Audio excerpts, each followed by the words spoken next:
السلام علیکم۔ آج ہم دیکھیں گے حدیث نمبر 29، جھوٹی گواہی۔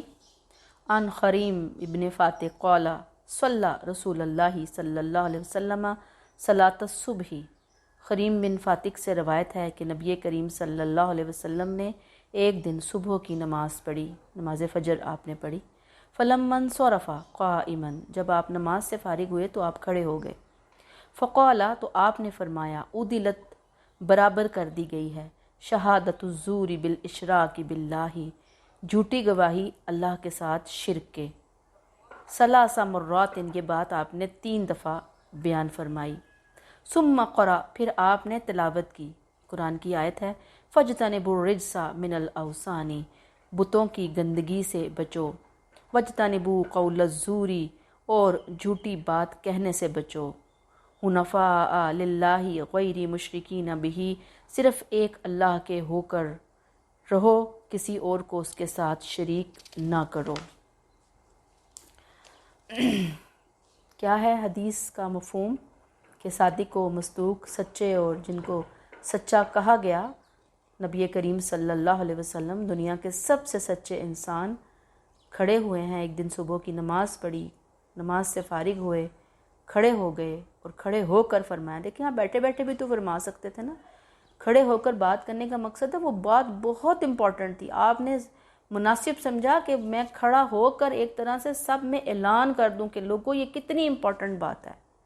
آپ نے فرمایا کہ جھوٹی گواہی کو اللہ کے ساتھ شرک کے برابر کر دیا گیا ہے، ایک کیٹیگری کا گناہ قرار دے دیا گیا ہے۔ جس کیٹیگری کے اندر، جس سکیل کے اوپر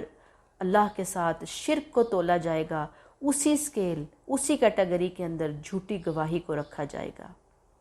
یہ بات آپ نے 3 دفعہ فرمائی کھڑے ہو کر۔ سوچئے ذرا، جب بھی 3 دفعہ آپ کوئی بات کرتے ہیں، فرماتے ہیں، تو اس کا مقصد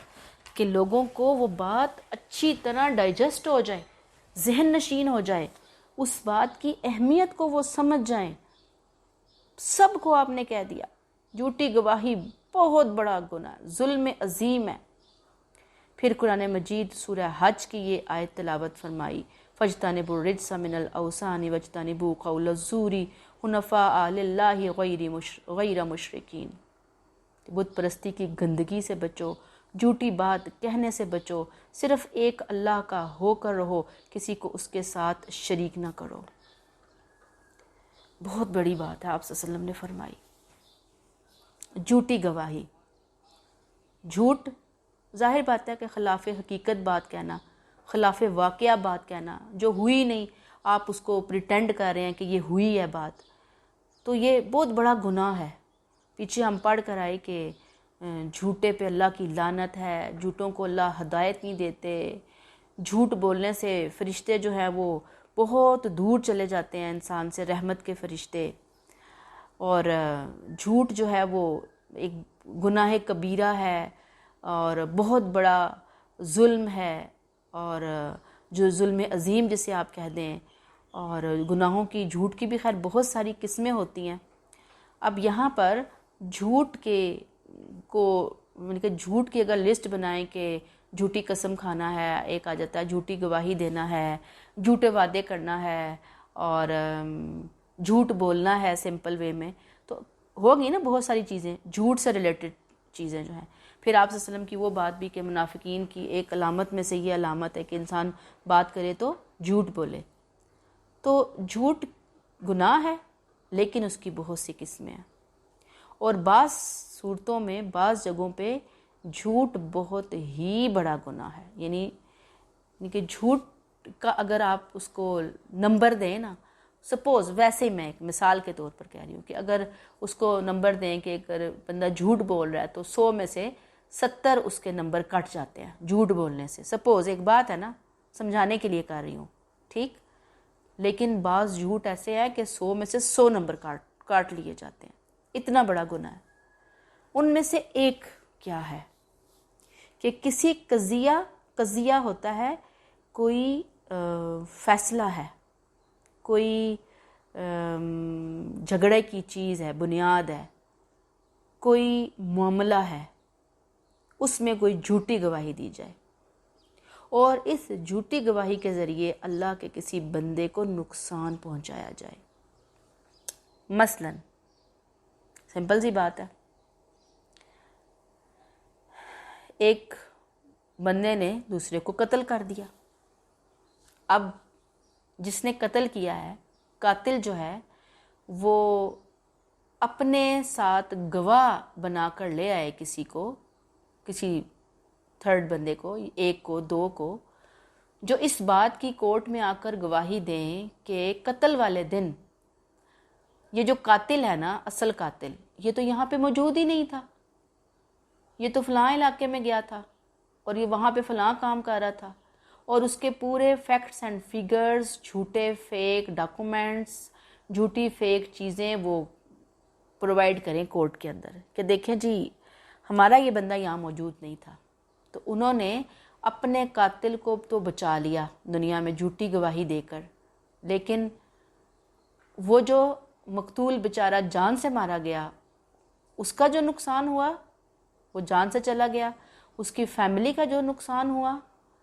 اب انہوں نے جھوٹی گواہی دے کر اس بندے کو نقصان پہنچایا، اس کی فیملی کو نقصان پہنچایا، اور اصلاً انہوں نے خود کو اور اپنے قاتل کو بھی نقصان پہنچا لیا۔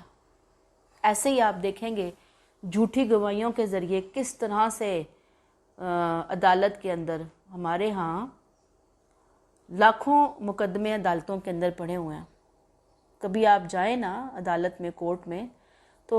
مختلف کورٹس کی میں بات کر رہی ہوں، ایک کی کورٹ کی بات نہیں کر رہی، سارے پاکستان کی کورٹس کو آپ اکٹھا کر لیں نا تو اتنے مقدمے ہو جاتے ہیں۔ آپ ان مقدموں کی بیس میں دیکھیں تو آپ کو 50%، 60% وہ مقدمے آپ کو ملیں گے وہاں پر کہ جہاں پر کوئی کسی کا مال، جائیداد، چیزیں غصب کر کے بیٹھا ہوا ہے، اور اس نے فیک پیپرز، فیک گواہ، جھوٹے گواہ لا کر دیے ہوئے ہیں، اور اس کی بنیاد پہ وہ مقدمہ جیت چکا ہے، یا وہ مقدمہ جیتنے جا رہا ہے، یا وہ دوسرے کو نقصان پہنچانے جا رہا ہے۔ ایک مسلمان سوسائٹی کے اندر جھوٹ اور جھوٹی گواہی اس قدر عام ہو چکی ہے کہ انسان کانوں کو ہاتھ لگاتا ہے کہ اللہ تعالیٰ معاف فرمائے کہ لوگوں کو اپنی آخرت اور قبر بھولی ہوئی ہے۔ پیچھے ہم پڑھ کر آئے ہیں نا کہ اگر کسی نے کسی کی ایک بلشت برابر بھی زمین لے لی تو اللہ تعالیٰ اس کو 7 زمینوں کا طوق پہنائے گا، اسے مٹی کھودنے کا حکم دیا جائے گا، اسے کہا جائے گا کہ تم اس زمین کے اندر دھنستے جاؤ، دھنسایا جائے گا۔ پڑھ لیے نا ہم نے۔ تو یہ جو جھوٹی گواہیاں دی جاتی ہیں، آپ صلی اللہ علیہ وسلم نے اللہ کے حکم کے ذریعے بتا دیا کہ یہ بہت بڑا گناہ ہے، جرم ہے۔ اب یہ آیت دیکھیں نا جو آپ صلی اللہ علیہ وسلم نے فرمائی، فَاجْتَنِبُوا الرِّجْسَ مِنَ الْأَوْثَانِ، بتوں کی گندگی سے بچو۔ بتوں کی گندگی، بتوں کی گندگی کیا ہوتی ہے؟ ظاہری بات ہے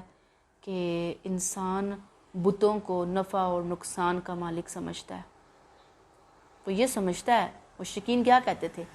اللہ کا انکار نہیں کرتے تھے، وہ کہتے تھے اللہ موجود ہے، وہ کہتے تھے اللہ نے کائنات بنائی ہے، انہیں پتہ تھا زمین اور آسمان کا خالق اللہ ہے، انہیں سب پتہ تھا یہ سب کرنے والا اللہ ہے، 100% وہ یقین رکھتے تھے اللہ کے بارے میں۔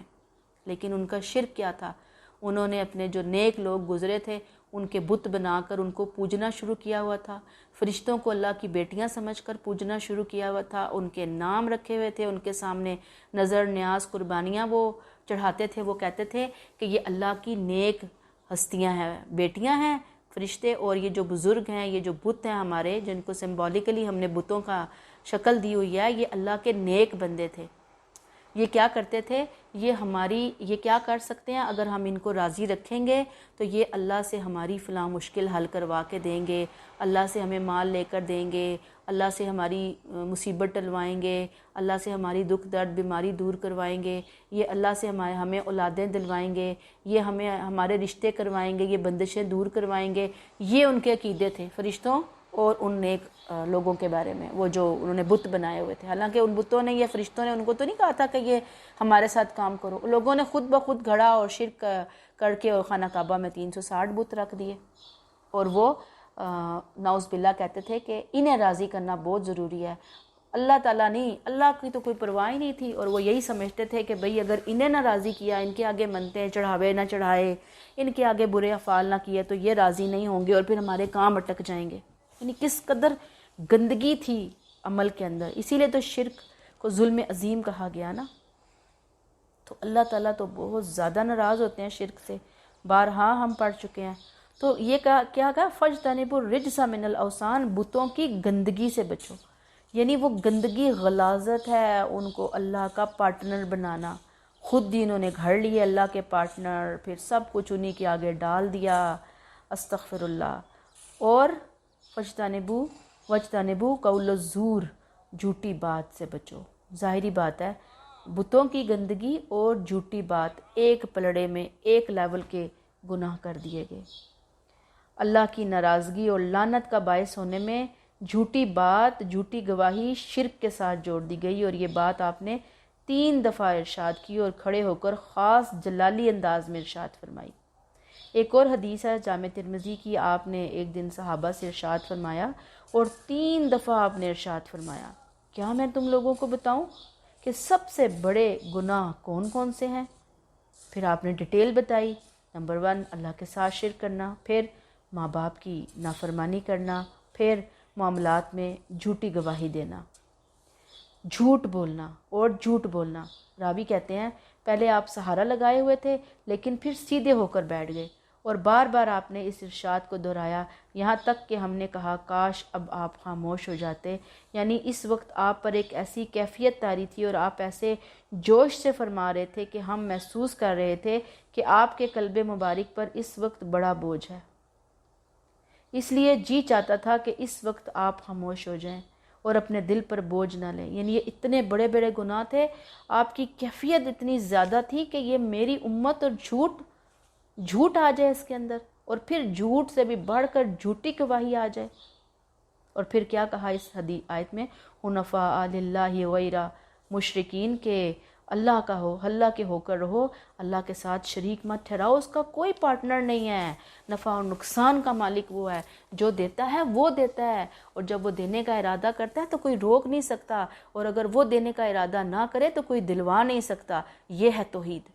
اس پہ بندہ مومن کو قائم رہنا ہے، اور کسی بھی قسم کے شرک میں خود کو انوالو کرنا یہ بہت بڑی زیادتی کی بات ہے۔ اور پھر اس زیادتی کے ساتھ جھوٹی گواہی۔ اب جھوٹی گواہی کیا ہوتی ہے کہ ظاہری بات ہے کہ جب انسان جھوٹی گواہی دے رہا ہوتا ہے نا تو نعوذ باللہ اللہ کو اس نے کہیں سائیڈ پہ رکھا ہوا ہوتا ہے۔ یعنی ایک مسلمان بندہ اگر جھوٹی گواہی دیتا ہے تو آپ کو پتہ ہے نا، جب کورٹ کچہری میں انسان جاتا ہے تو وہاں پہ قسم وغیرہ بھی کھائی جاتی ہے، حلف بھی لیا جاتا ہے کہ میں جو کہوں گا، سچ کے علاوہ کچھ نہیں کہوں گا۔ بعض دفعہ قرآن پہ ہاتھ رکھوا کے وہ گواہیاں لے رہے ہوتے ہیں۔ تو وہ انسان جب جھوٹ بول رہا ہے تو نعوذ باللہ وہ اللہ کے ساتھ مختلف بندوں کو، دولت کو، دنیاوی پریشر کو، دنیاوی سٹیٹس کو شریک ٹھہرا رہا ہے۔ اس لیے کہا گیا کہ یہ جھوٹی گواہی بھی کبیرہ گناہوں میں سے ہے، شرک کے برابر ہے۔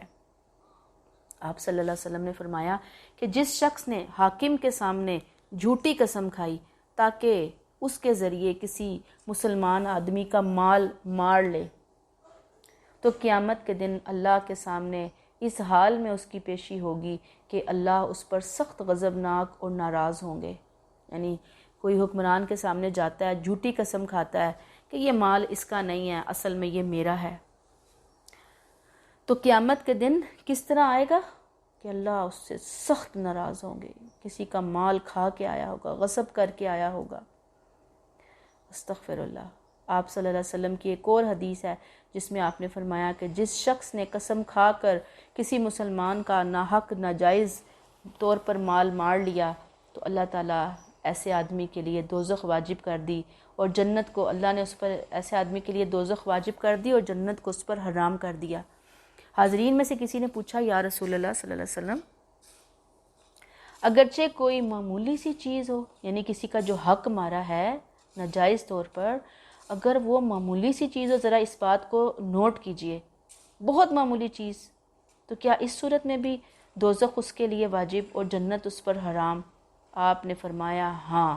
اس کو انڈر لائن کر لیں، زندگی کے ہر سٹیج کے اوپر اپنی آنے والی نسلوں کے اندر یہ بات بتا کر جائیے کہ کسی کا حق مارنا استغفر اللہ، بہت بڑا گناہ ہے۔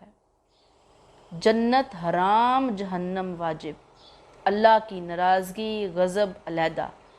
آپ نے کہا جنگلی درخت پیلو کی ٹہنی ہی کیوں نہ ہو، یعنی بالکل معمولی، بالکل بے حیثیت قسم کی کوئی چیز جھوٹی قسم کھا کر حاصل کی تو وہ بھی دوزخ میں ڈالا جائے گا۔ استغفر اللہ۔ یعنی آپ سوچئے کہ ایک درخت لگا ہوا ہے، جنگل ہے، عام سا درخت اس کا لگا ہوا ہے، کسی کا بندے کا وہاں اس کے سین میں ہے یا اس کی باہر زمینوں پہ لگا ہوا ہے، آپ نے جا کر بلا اجازت اس کی ایک لکڑی توڑی ہے، لکڑی توڑ کے آپ نے کہا چلو جی میں ایک مسواک بنا لیتا ہوں اس کی، تو ظاہری بات ہے کہ یہ ایک بغیر اجازت کام کیا، ہمیں اس کی اجازت نہیں تھی۔ تو یہ جو ہم لوگوں کی اسٹیشنریاں کالج میں آپ دیکھیں گے چرائی جا رہی ہیں، والیٹ سے پیسے نکل رہے ہوتے ہیں، بکس چوری ہو رہی ہوتی ہیں، نوٹس چوری ہو رہے ہوتے ہیں، پھر اس کے علاوہ گھروں کے اندر بھی کہاں جہاں ہاتھ مارا، موبائل ملا، موبائل اٹھا کے کوئی لے گیا،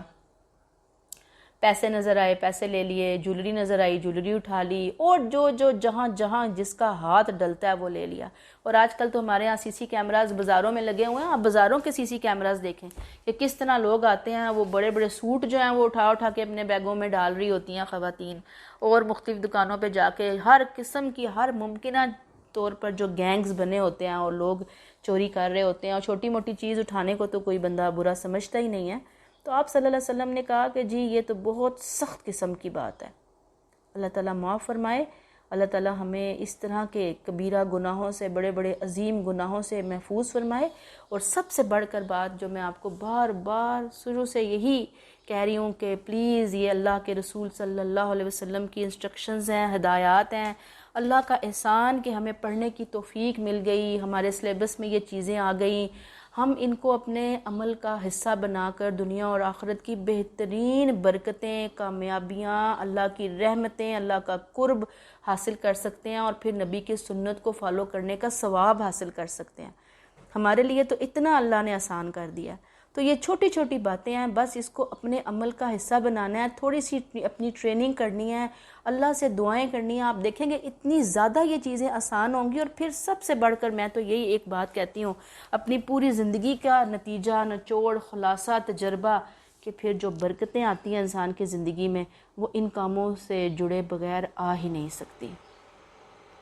اور آپ لوگوں کی ایج بہت آئیڈیل ایج ہے کسی بھی چیز کا فیصلہ کرنے کے لیے، کہ اب بس ہماری زندگی کی جو روٹین ہے، ڈگر ہے، وہ یہ ہوگی، ہم نے ان چیزوں کو اپنی زندگی کا حصہ بنانا ہے انشاءاللہ تعالی۔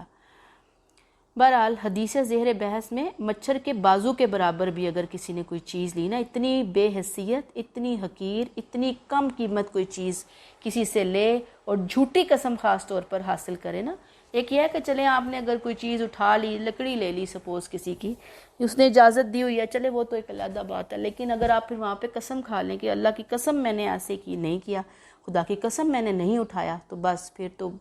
بہت بڑی یہ جھوٹ ہو جاتا ہے۔ اب جھوٹی قسم کا انجام پھر ایک موقع پہ آپ نے فرمایا کہ جو شخص کسی کا مال جھوٹی قسم کھا کر مال لے گا وہ اللہ کے سامنے کوڑی ہو کر جائے گا۔ استغفر اللہ۔ ان تینوں حدیثوں میں اس شخص کا انجام بیان کیا گیا جو کسی معاملے اور مقدمے میں جھوٹی قسم کھا کر دوسرے فریق کا مال مار لے۔ پہلی حدیث میں کہا گیا کہ قیامت کے دن جب خدا کے دربار میں اس کی پیشی ہوگی تو اللہ اس پر سخت ناراض ہوگا۔ دوسری حدیث میں کہا گیا ایسے شخص پر جنت حرام ہے اور دوزخ اس کے لیے لازمی اور قطعی فیصلہ ہے۔ تیسری حدیث میں کہا گیا کہ ایسا شخص قیامت کے دن کوڑی ہو کر خدا کے سامنے پیش ہوگا۔ اللہ کی پناہ، کس قدر سخت سزائیں ہیں تینوں، اور اس میں کوئی کنٹرڈکشن نہیں ہے۔ ظاہری بات ہے کہ اگر کوئی شخص اتنے بڑے گناہ عظیم سے توبہ اور تلافی، دیکھیں توبہ ایک الگ چیز ہے، تلافی ہوتی کمپنسیٹ کرنا، آپ نے جس کا مال مارا ہے وہ مال لٹانا ہوگا، یہ بات ہے بہت امپورٹنٹ۔ ہم سمجھتے ہیں کہ بس توبہ طائب کر لیں گے، اللہ سے معافی مانگ لیں گے، معافی ہو جائے گی، سوال ہی نہیں پیدا ہوتا۔ اس میں یہاں پہ رک کر وہ والی حدیث بھی ذرا سا لے آئیے، وہ جو کہ میری امت کا مفلس کون ہے جس کے پاس درہم و دینار نہ ہو، نہیں، وہ جو روزے نمازیں پہاڑوں جتنے اعمال لے کر آئے لیکن اس نے دنیا میں لوگوں کا حق مارا ہوگا، جھوٹ زیادتی، جھوٹی قسم، مال غصب کیا ہوگا، اور وہ سارے مظلومین جو ہیں ان کی اس کی نیکیاں ان میں بانٹی جائیں گی، پھر ان کے گناہ اس کے اندر بانٹے جائیں گے، اور اینڈ میں وہ خالی ہاتھ رہے گا۔ یاد رکھیے کہ جو ایک شخص توبہ کر کے کمپنسیٹ نہ کرے اس گناہ کو۔ اب آپ دیکھیں بعض دفعہ کسی کی چوری کی ہوتی ہے، اب وہ چوری ایسی جگہ پہ ہوئی کہ دوبارہ اس بندے سے ملنا ہی نہیں ہے، آپ کیا کریں؟ کوئی صورت نہیں ہے اس تک مال پہنچانے کی۔ اب یہ تو نہیں اسے کہہ سکتے، بعض دفعہ انسان نہیں کہہ سکتا ہوتا کہ بھئی یہ فلاں ٹائم پہ ہم نے تمہاری فلاں چیز چوری کی تھی، یہ واپس رکھ لو۔ خیر عزیمت تو یہی ہے کہ انسان اگر کہہ دے، بڑی اچھی بات ہے۔ چلو اگر وہ نہیں کہہ سکتا تو کسی بھی طریقے سے آنے بہانے سے اس کے گھر وہ چیز پہنچائی جائے، خاموشی سے رکھی جائے، اس تک پہنچائی جائے، اس کے ہاتھ میں وہ چیز آئے، یہ کنفرمیشن ہو بندے کو کہ بھئی وہ چیز اس بندے کے ہاتھ میں پہنچ گئی ہے جس کی چیز گم ہوئی تھی۔ وہ نہیں ہے تو اس سے بیسٹ چیز اس کو دی جائے کہ جو اس نے تکلیف اٹھائی، جو اس نے پریشانی اٹھائی ہماری وجہ سے، آج ہم اس کو ایک بیسٹ چیز جو ہے واپس کر رہے ہیں۔ چیز نہیں دینی، پیسے اس بندے تک پہنچائے جائیں، اس کی فیملی تک پہنچائے جائیں، اس کے لواحقین تک پہنچائے جائیں اگر اس کے گھر والے ہیں۔ اصل تو اس بندے کا ہی رائٹ بنتا ہے جس کی چیز اٹھائی گئی ہے۔ سپوز کوئی بھی نہیں ہے، وہ بندہ ہی نہیں ہے، وہ لڑکی نہیں ہے جس کی چیزیں چوری ہوئی تھی، جس کی والٹ چوری کیا تھا، جس کے پیسے نکالے تھے، جس کی بک نکالی تھی۔ چوری تو بہت بڑا گناہ ہے۔ اب کیا کرنا ہے کہ پھر وہ پیسے نکالیں، مطلب ایک بک ہے وہ 400 روپے کی تھی، آپ کوشش کریں 1000 روپیہ نکالیں، 1000 روپیہ نکال کے اس کو اللہ کی راہ میں صدقہ کریں، اور اس صورت میں کہ جب کنفرم ہے کہ اب اس لڑکی سے ان لوگوں سے ملاقات ہونی ہی نہیں ہے، پھر 1000 روپیہ نکال کے صدقہ کریں اللہ کی راہ میں، اللہ سے معافی مانگ کے کہ اللہ تعالیٰ میں نے فلاں ٹائم پہ بڑی غلطی کی، مجھے سمجھ نہیں تھی، مجھے سینس نہیں تھی، میں بہت ضرورت مند تھی، میں نے کر لی وہ زیادتی، اللہ تعالیٰ یہ میں آپ کے راستے میں پیسے دے رہی ہوں، مجھ سے قبول کر لیں، مجھے معاف فرما دیں، کمپنسیٹ کر دیں، اس لڑکی کو بہترین اجر عطا فرما دیں، اس کو کمپنسیٹ کر دیں، اسے خوشیاں دیں، اس کو زندگی میں آسانیاں دیں کہ جو میں نے اس کو چوری کر کے نقصان پہنچایا، اسے دکھ دیا، اسے تکلیف، اس کے لیے دعائیں کریں۔ کمپنسیٹ ہو گئی، پھر زندگی میں کبھی وہ لڑکی سامنے آتی ہے تو کسی آنے بہانے سے وہ اس کو پیسے پھر دے دیں دوبارہ، کوئی حرج نہیں ہے۔ اللہ کے ہاں جا کر جنت کے حشر کے اندر جو نیکیوں کا لین دین ہونے والا ہے، اس سے تو بہتر ہے کہ انسان دنیا میں رہتے ہوئے اپنے آپ کو بہتر بنانے کی کوشش کرے۔ اور بس پھر یہی ہے کہ یہ جو